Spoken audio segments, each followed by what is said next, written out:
I had never meant to leave a note. I meant to leave nothing. A folded blanket at the foot of his chair, the cup I had used set neatly by the basin, my boots, which I had taken off at his hearth without thinking, laced again at his door. A clean exit, the kind of exit a healer's apprentice learned to make before the household woke and remembered she was not someone they had asked for. But the parchment was already on his table, and his quill was already uncapped.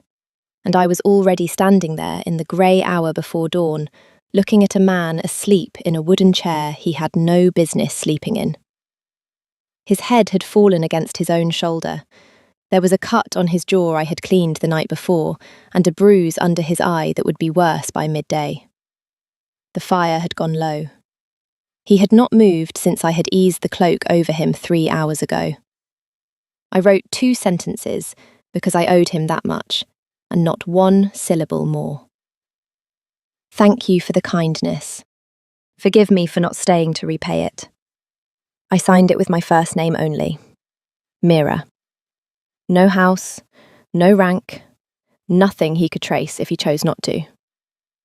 I let myself out the side door of the King's Solar, slipped through the kitchen corridor while the cooks were still raking ash, and was past the outer gate before the watch changed. By the time the sun cleared the eastern wall, I was 3 leagues into the pine country, with my satchel against my hip and my hood pulled low and my heart doing a careful, even thing in my chest that I refused to call regret. I was 23 years old. I had been raised by a healer who taught me that the surest way to ruin a kindness was to let it become a debt. Alaric of the Iron Reach had been kind to me for 1 night because his pride was bleeding, and I had been the one with thread and water. That was all. I knew that was all. I was wrong about almost every part of that, but I would not learn how wrong for another 9 days. If you had asked me before that night what I knew of the Alpha King, I would have told you what every village told you, that he was the strongest wolf in the 4 territories, that he had taken his crown at 20 by killing the man who had killed his father, that he did not laugh and did not drink and did not tolerate fools, and that his court was the most ruthlessly competent in living memory. He was a man people described in the same tone they used for hard winters. You prepared for him. You did not befriend him. I had been brought into the fortress that evening because his beta had been gored at a border skirmish, and the senior healer was 3 days out at a birthing. I was the substitute. I was told this in a tone that suggested I should be grateful and quiet, in roughly that order. I had been quiet. I had not been grateful.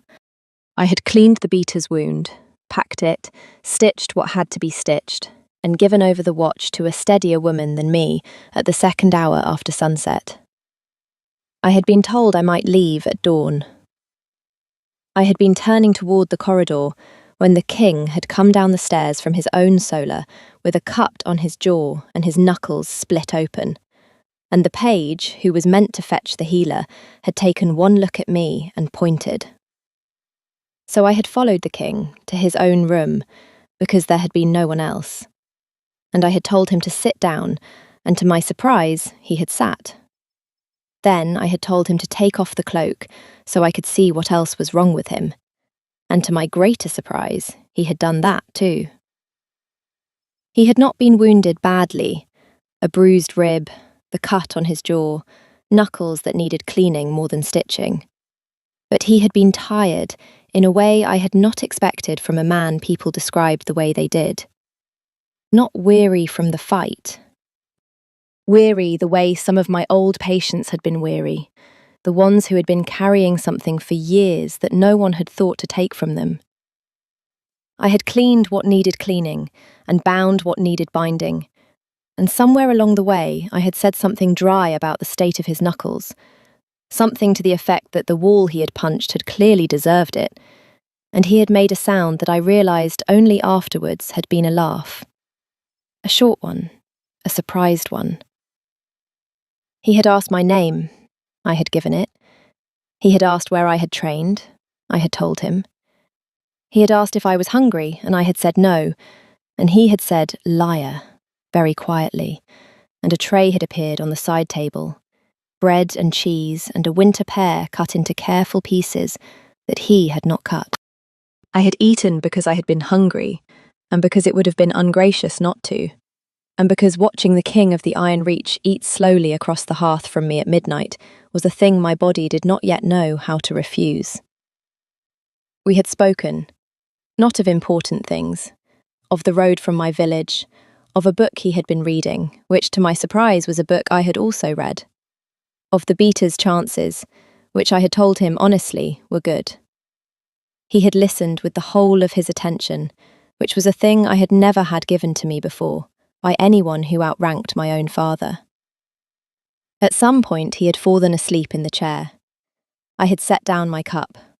I had pulled his cloak over him because the fire had begun to die, and because I had been raised to do that for any creature in front of any hearth.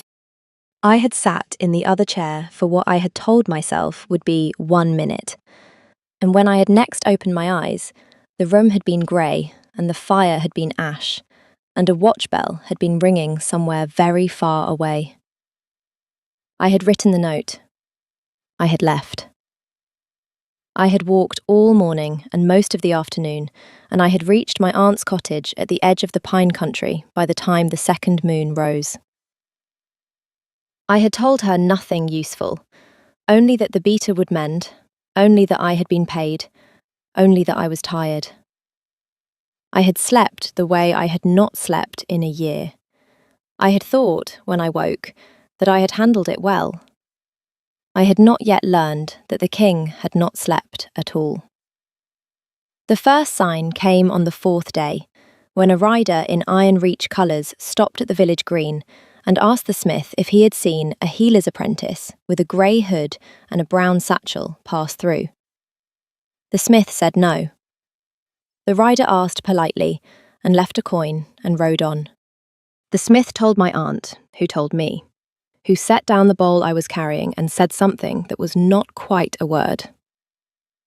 The second sign came on the 5th day, when an old woman 3 doors down received a letter from her son, who served in the king's household, and the son had written that the Alpha had not closed his eyes for 3 nights, and the court was beginning to be afraid. The old woman read this aloud in the kitchen of the inn, and several people remarked on it, and I went outside and stood very still in the dooryard for a long time and looked at the eastern road. The third sign came on the 6th day, when my aunt put down the kettle and looked at me across the table and said, "Mira, what did you do?" I told her, exactly. The beater, the cloak, the pear, the note. She listened with her hands folded in her lap. When I had finished, she was quiet for a while. Then she said, "Child, you do not write thank you and forgive me to a man like that and walk out before sunrise unless you know what you are doing. Did you know what you were doing?" I said, "I was being polite." She looked at me with an expression I had only ever seen her wear at deathbeds and the births of difficult children, and she said, "Oh, my sweet girl." I sat with that for the rest of the afternoon. I tried to find the part of me that did not understand. I could not find her. If you have stayed with me this far, stay a little longer. What happened on the 7th day is the part I have told no one outside of this telling, because it does not sound true even to me, and because I have not yet decided what to do with the truth of it. If this is finding you somewhere quiet, you might subscribe and stay for the rest. There is more, and the rest is harder to bear. He came at dusk on the 7th day. He came alone, which is the part the village still does not believe. No guard, no banner, no second horse. Only him, on a black gelding that was not a war horse, in a travelling cloak that was not the one I had pulled over his shoulders that night. He stopped at the edge of the green where the road forked toward my aunt's cottage, and he sat his horse in the cold light, and he waited. He did not come to the door. He waited to be sent for. That is the detail that undoes me still. My aunt saw him from the kitchen window. She set down the knife she was using and said, very calmly, "Mira, the Alpha King is on the road." I went to the window. I looked. He was exactly where she had said he was. He had taken off his hood. His hair was wet from the fine rain that had been falling since noon. He looked terrible, in a way I had not known a man like him could look. Not weakened, but emptied out. As if the thing that had been keeping him upright had been doing so without rest for a very long time. I went to the door. I put on my cloak. I did not run. I walked down the path through the dripping pines, and I came up to him where his horse was standing, and I stopped 2 paces away, because if I stopped any closer, I was going to do something I had not yet decided to do. He looked down at me.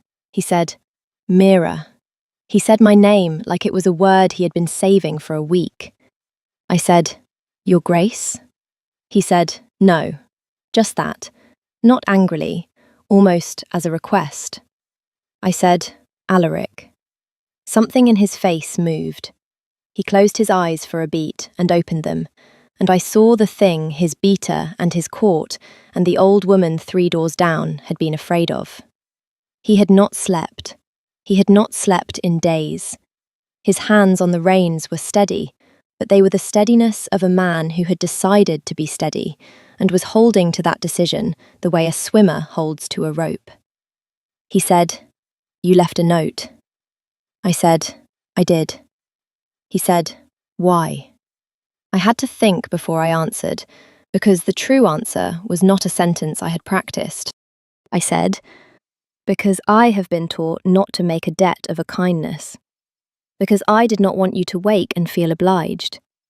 Because I am no one, and you are who you are, and a clean exit was the kindest thing I could give you in return for the pair." He looked at me a long moment. He said, "You are not no one." I said, "Your Grace." He said, "Alaric." I said, "Alaric, you do not know me." He swung down off the horse then, slowly, the way a man dismounts when his ribs are still mending. He stood in the road with the rain coming down through the pine needles, and he was a head and a half taller than me, and I could see now that he had not changed his shirt since the night I had left, because there was a stain on the cuff from where I had cleaned his knuckles, and the stain was still there. He said, "I have not slept since I read what you wrote."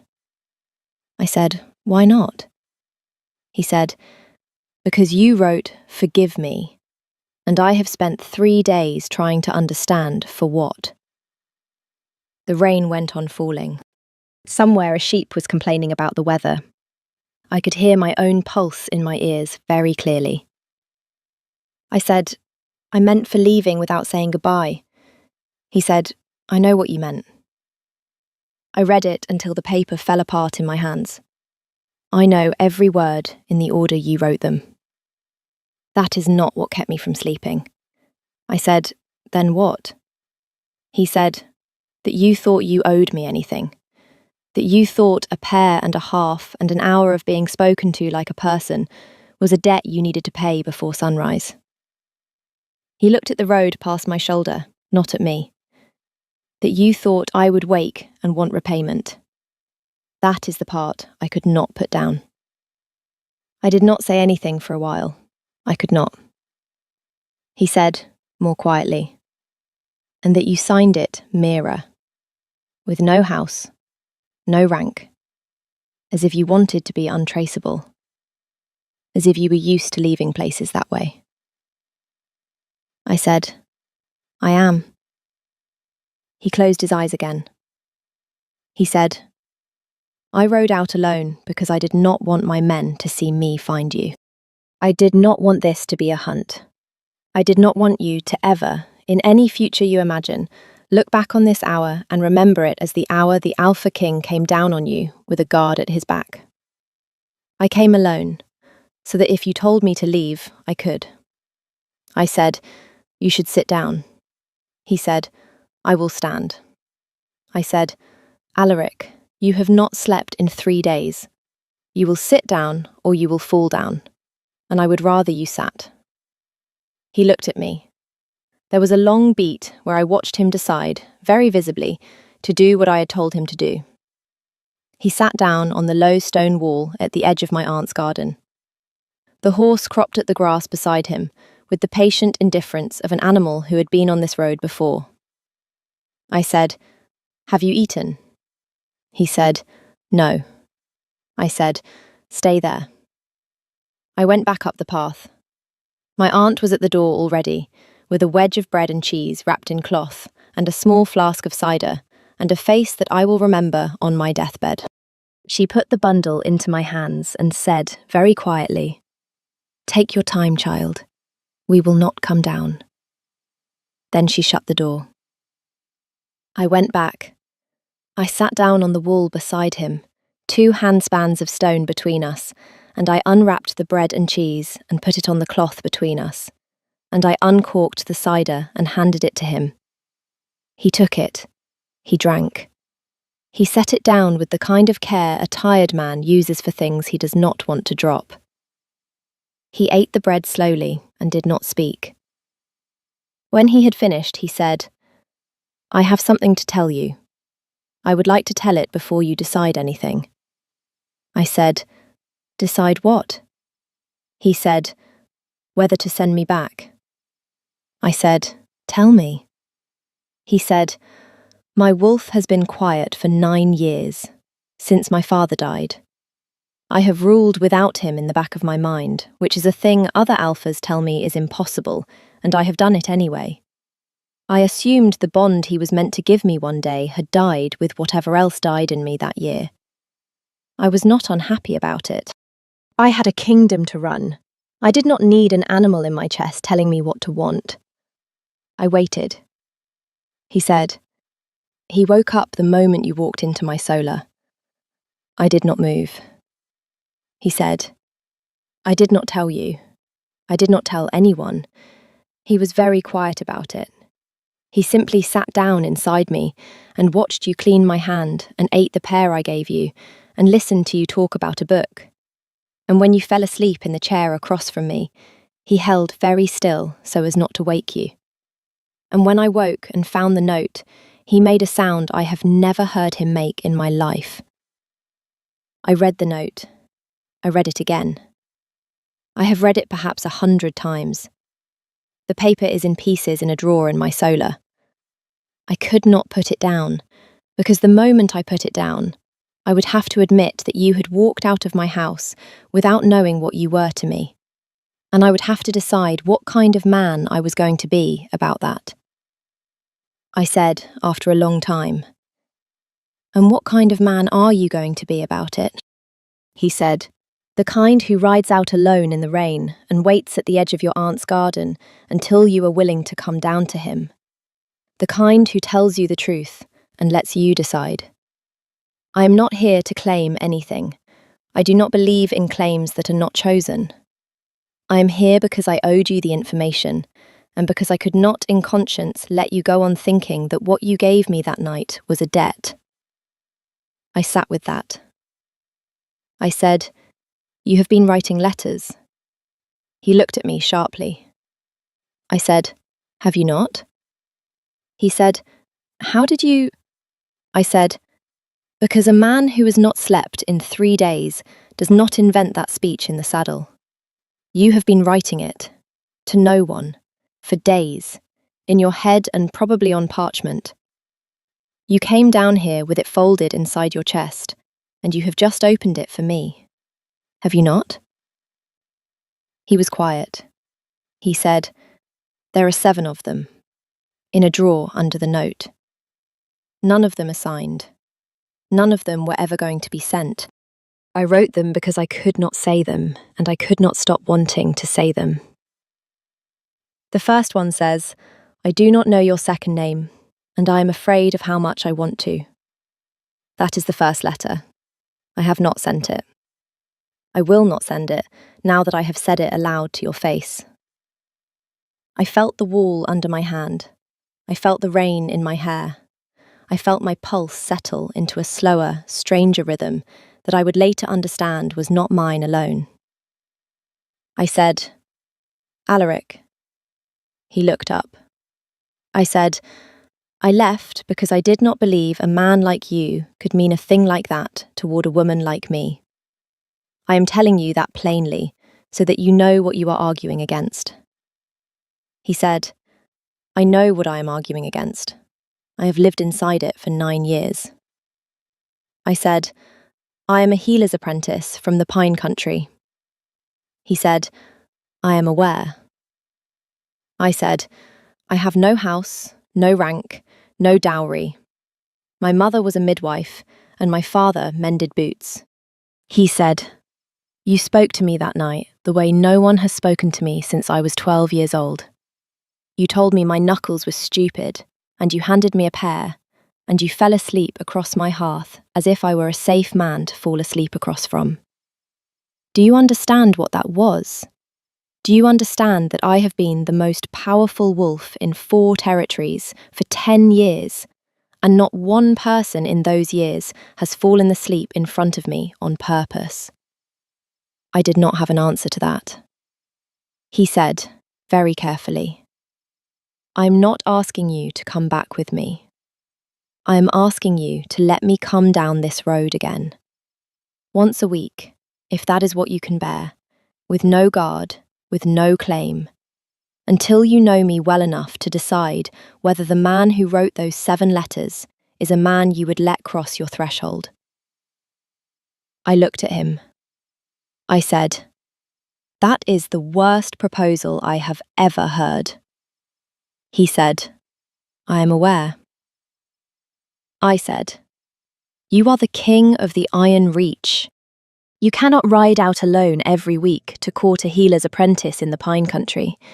Your court will eat you alive." He said, "Let them try." I said, "Alaric." He said, "Mira, I have not slept in 3 days. I do not care what the court does. I will ride this road every 7th day until you tell me to stop, or until you come with me of your own accord. And if my court has an opinion about it, they may bring that opinion to me directly, and I will hear it from horseback." I started laughing then, because there was nothing else to do. He looked startled. Then he looked something else, relieved, I think, in a way that hurt to watch. I said, "You are ridiculous." He said, "I have been informed." I said, "Eat the rest of that cheese." He ate the rest of the cheese. When he had finished, I said, "You will not ride home tonight. You have not slept. You will fall off the horse, and I will not have the king of the Iron Reach die in a ditch outside my aunt's garden because he was too proud to take a bed. There is a room above the inn. I will walk you there. You will sleep. In the morning you may ride home, and next week you may come back, and we will see what we see." He looked at me for a long moment. He said, "Mira." I said, "Alaric." He said, "Thank you." I said, "Do not thank me for sense." He stood up. He did not sway. The horse lifted its head. We walked together back through the village to the inn, and I spoke to the innkeeper, and a room was found, and I did not go up the stairs with him because I am not the woman who goes up the stairs on the 7th day. I went home to my aunt's cottage, and I did not sleep either, but I did not mind it, because I had spent the evening on a stone wall in the rain, being told the truth by a man who had ridden 100 leagues alone to deliver it. He came back the next week, and the week after. He came in plain clothes, on the same gelding, and he stayed for the afternoon, and we walked the pine paths, or sat in my aunt's kitchen and argued about the book. And on the 5th visit, he brought the 7 letters with him in a leather wallet, and gave them to me to read. And I read them in front of him while he sat at my aunt's table, with his hands folded like a man at prison sentencing. And when I had finished, I set them down and said, "The 4th one is the best. You should have sent it." He laughed then, a real laugh, the kind I had only heard once before. And my aunt came in from the garden and looked at the two of us and went straight back out without a word.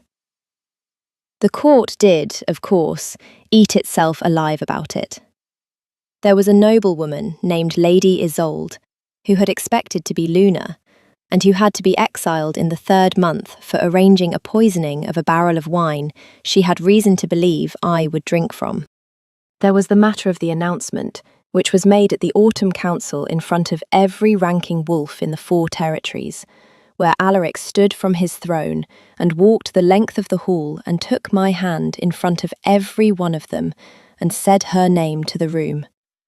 Mira of the Pine Country, who will be Luna of the Iron Reach if she will have me, and waited there in front of his entire kingdom for me to answer.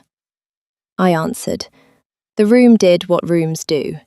He did not let go of my hand for the rest of the evening. The kiss, when it came, was not in the hall. It was in the corridor outside his solar 3 nights later, after a fight we had about whether I would be allowed to keep treating villagers in the lower town once I was Luna. I won the fight. He kissed me at the door of the room where he had once fallen asleep in a chair, and I will only say this about it. Something inside me that had been folded up small for 23 years opened. He pulled back and looked at me as if he had just confirmed a thing he had already known for 9 months, and I touched his jaw where the scar from that first night had healed pale and clean, and he closed his eyes. And I understood at last what his wolf had understood the moment I walked into that solar. We were married before the first snow. A year on, I was sitting in the window of his solar, our solar, though I still caught myself, reading a letter from the old woman 3 doors down from my aunt, who had written to thank me for the midwife I had sent for her granddaughter's birthing. Alaric was at the table behind me, doing something kingly with parchment, and I could feel, without looking, that he was watching me read. He did that. He had not stopped doing that. I said, without turning, "You are staring?" He said, "I am." I said, "Why?" He said, "Because you fell asleep across my hearth 1.5 years ago, and I have not yet recovered." I turned around and looked at him. He looked back at me, the king of the Iron Reach, with his quill in his hand and a piece of parchment in front of him and a face I had taught myself to read. He looked, more than anything else, rested.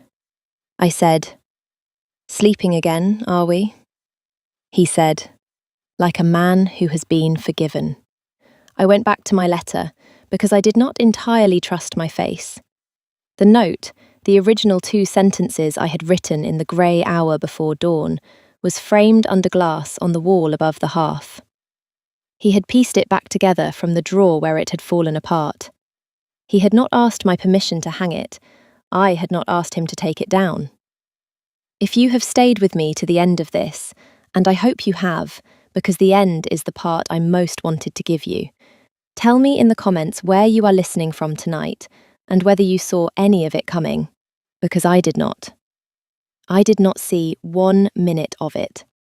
If you would like to hear the rest of what happened in the Iron Reach that year, the Lady Isolde matter, the council, the snow, stay with this channel. There is more. There is always more. But for tonight, this is where I leave you, with a man asleep behind me at his own table for the first time in a long time, and a piece of paper on the wall, and a name he says like he has been saving it for a week. Mira. He still says it that way. He has not yet stopped.